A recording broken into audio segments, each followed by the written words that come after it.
The irrational escalation is the tendency people have for repeating a type of decision that has been producing bad outcomes instead of deviating from such type of decision to correct the course.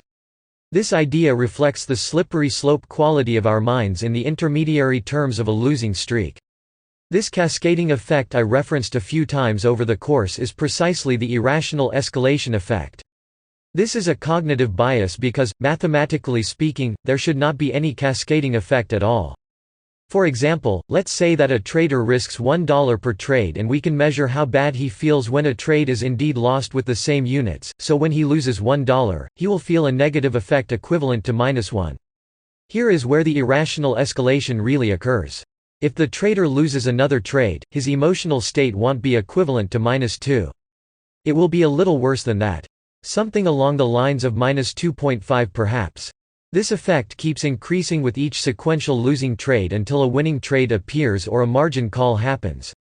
Weirdly, when we invert this situation, the irrational escalation doesn't occur so dramatically or doesn't happen at all.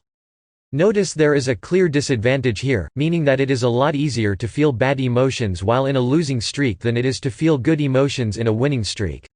The irrational escalation can lead to a state of fight or flight where the trader fully triggers his primitive behaviors, which is something that always ends in disaster.